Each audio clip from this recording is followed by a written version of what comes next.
A continuación daremos inicio a la primera charla magistral denominada Ganadería Baja en Carbono en América Latina, a cargo del señor Henning Steinfeld, jefe del Departamento de Análisis y Políticas del Sector Ganadero de la FAO.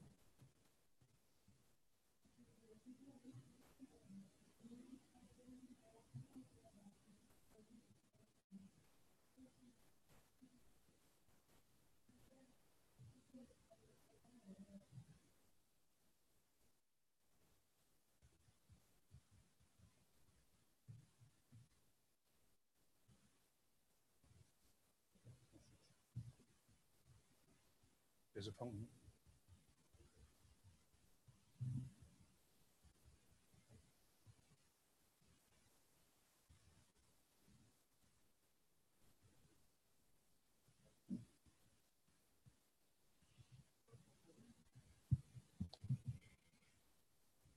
Good morning again, and I will not torture you with more Spanish from me.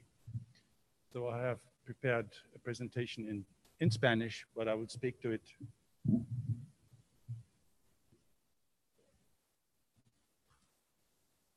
So I will have to speak in English. It is more comfortable for me, but I have prepared the presentation in Spanish. So the text will be there for you in Spanish while I speak to it in English, if you don't mind.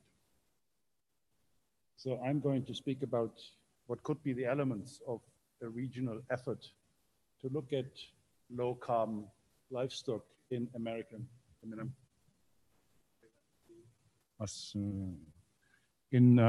Latin America. And I would just want to recall the importance of livestock in the region. The population of the region is 640 million people, with a strong urbanization, which is going to continue. In fact, rural population is projected to go down by 1% per year. Urban population will grow by 1.6%.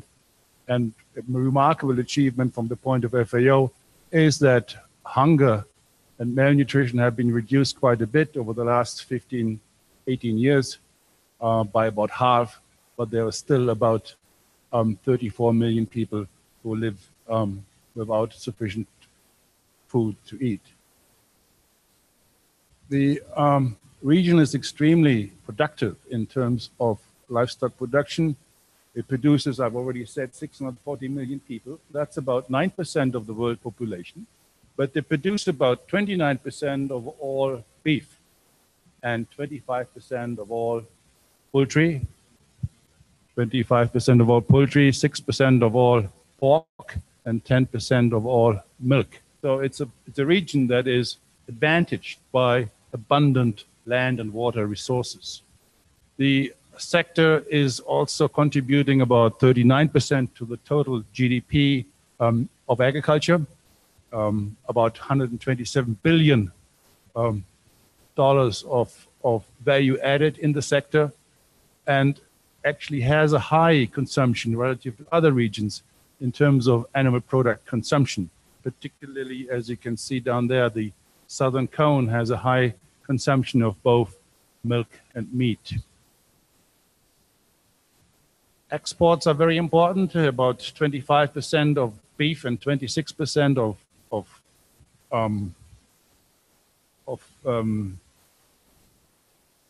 poultry is exported. $25 billion are generated through this. About 80% of all producers are actually small or family farms, not always small, but family farms. And there is a large multiplicator effect in terms of the jobs and the income that is generated beyond production in the value chains. Here we have mapped the cattle population on the left side. So you see that there are large areas here in the interior of the continent and southern part where there are large density of cattle.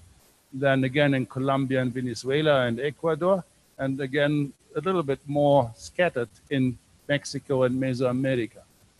If you look at small ruminants, which is on the right side, then you have it's much more scattered again, and really concentrated in the more marginal areas of the continent, here northeastern Brazil, the Andean countries, and again, parts of the Caribbean and southern Mexico. That's where we have small ruminants. So one question that we will have to answer in designing a research program or thinking about a coordinated effort is, what do we focus on? Do we just focus on all livestock or cattle or small ruminants or beef? You know, what should be the focus? But you see how different that plays out depending on what you choose. So we're having quite different production systems. We're having this, I'm sorry. We're having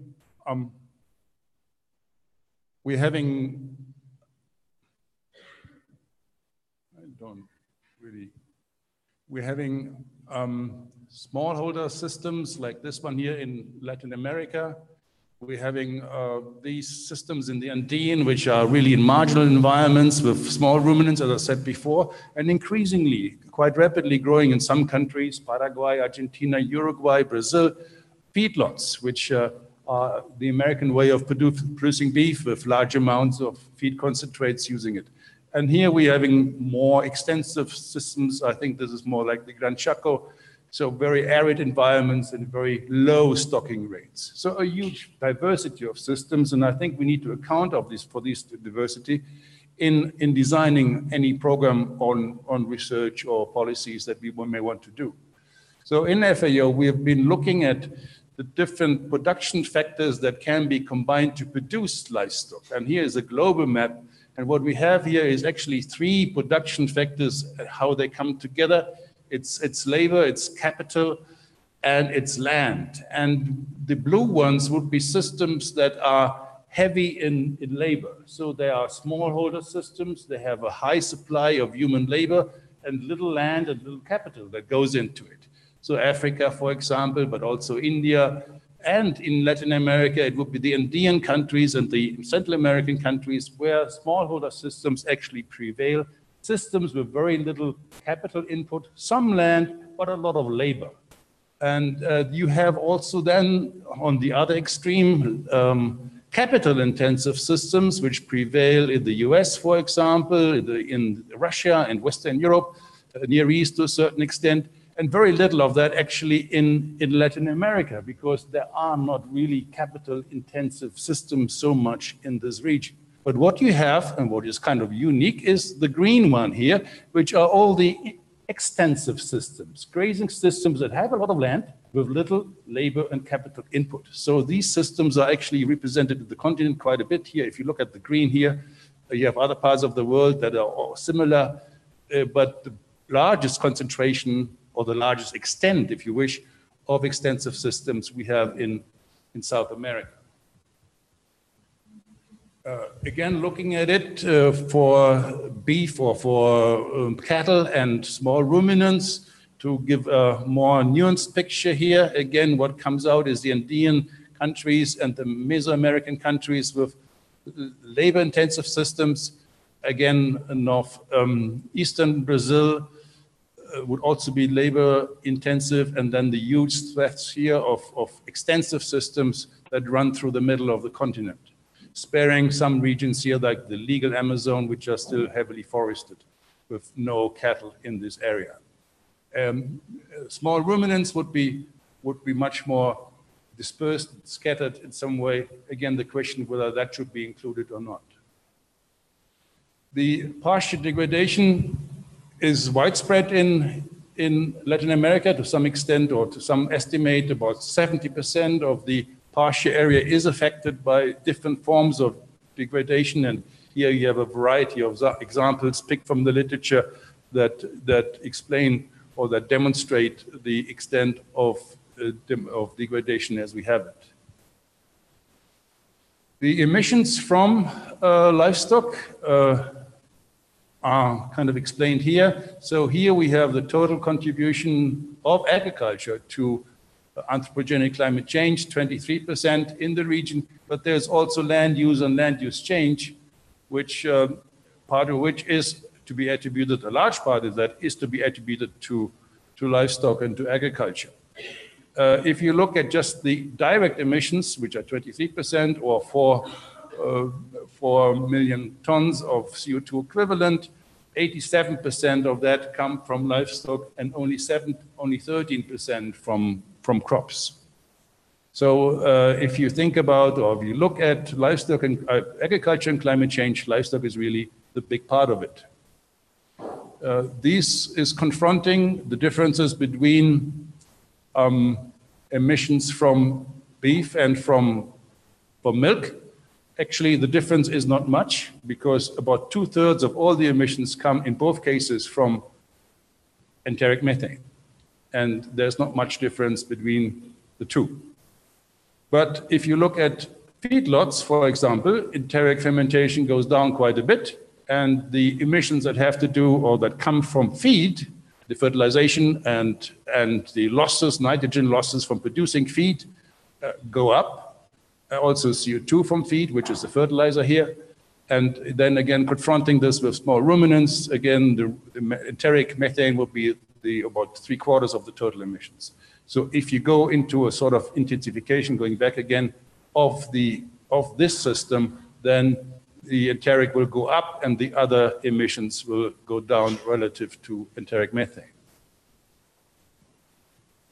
Here again, the methane and nitrous oxide emissions from beef or from cattle.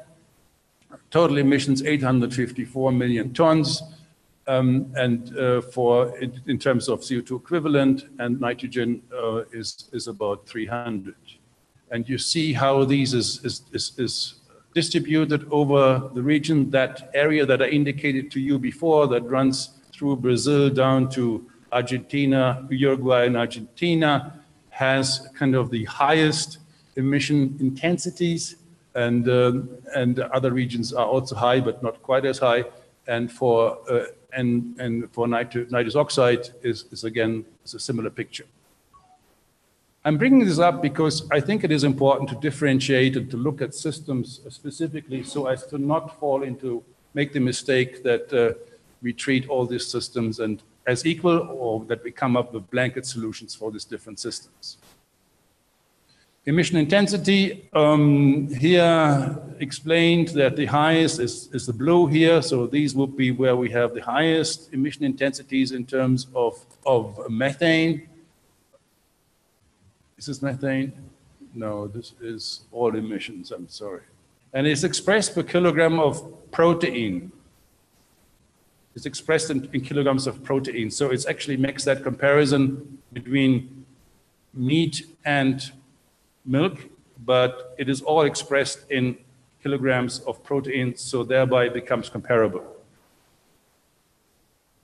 So the technical solutions that we have kind of looked at and suggest is that there are three basic ways of reducing emissions from livestock systems. The first one is looking at efficiency and the concept of emission intensity, that it is useful to, that it is possible to reduce the emissions per kilogram of meat or per kilogram of milk or per dollar of output. Then we need to look at how do we manage pasture and how do we bring back carbon back into pastures, and how do we reduce the losses of nutrients in a more circular economy system. So here it was just one example. There's someone here from Uruguay, so that can be immediately confirmed if you wish. But just looking at how different interventions reduce enteric methane and how the same innovation or intervention improves productivity. So you see that a lot of these, all of these interventions actually reduce emissions and improve productivity. So the same technology works both ways. And I think that should be a touching stone for the entire program, that it is not only about climate change, it is also about making livestock production more productive and more efficient, generating more income, and distributing that income also to farmers who are not necessarily big, but family farms and small farms as well. So with regard to soil carbon, there are a number of things that can be done. I will not go through this because I think we'll have more on that, but just to point out that one reason why this is not really addressed so far is the huge methodological questions that we have in terms of knowledge gaps. How do we quantify the sequestration of carbon, and how do we deal with the permanence of carbon in the soil? Is it reversible or not? So these are issues that we'll have to address, but all the same, it is a huge problem looking at degradation of land that needs to be tackled. Latin America is projected or is estimated to have the largest potential in terms of carbon sequestration. But again, these figures are very tentative, and that is something that we urgently need to work on and get a better understanding of how this actually works. So the third issue here, the circular economy, if you wish, looking at how livestock systems use inputs and to the extent they can use waste products which come at low emissions, and how livestock waste can be better circulated so as to avoid emissions from livestock waste. So looking at how inputs are used and how nutrients and energy are being recycled in the system, and how livestock systems can be used to take advantage of what are low value and opportunistic products that are available. So how can we do this? I think this meeting will primarily talk about research and how livestock production can be improved through a collaboration and a more directed or targeted research, looking at those different systems and looking at the different entry points that we may want to identify, but critically incentives, because I think Kati and others have really shown that it is cash flow is positive, but is negative very often in the first couple of years. And that actually points to a large need for initial investment that needs to be looked at, and how do you shape those incentives so as to make this system working over time. And again, infrastructure will be a major factor as well. And transport cost is often a very limited factor. So a system or an idea for a low carbon livestock or cattle system in Latin America can be on reduced carbon emissions or overall greenhouse gas emissions. I think the potential is there to have large reductions, but I think we also need to have those other things, because we cannot afford really to go into just climate change. There is a need to modify, to improve these systems from almost every angle, because the fact that we have such extensive systems in the region really have to do with the fact that this region is so much favored in terms of natural resources compared to other regions of the world. And we should want to develop the system not only with a view on climate change, but also looking at the social aspects, the other environmental aspects such as water and biodiversity, and putting it into the appropriate national context of each country. Thank you very much.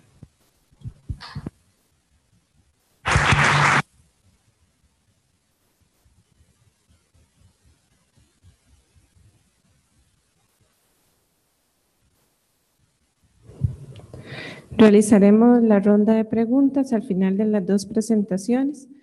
Recibamos al señor Mohamed Ibrahim, director general del CATIE, con la charla denominada Ganadería y Cambio Climático en Latinoamérica.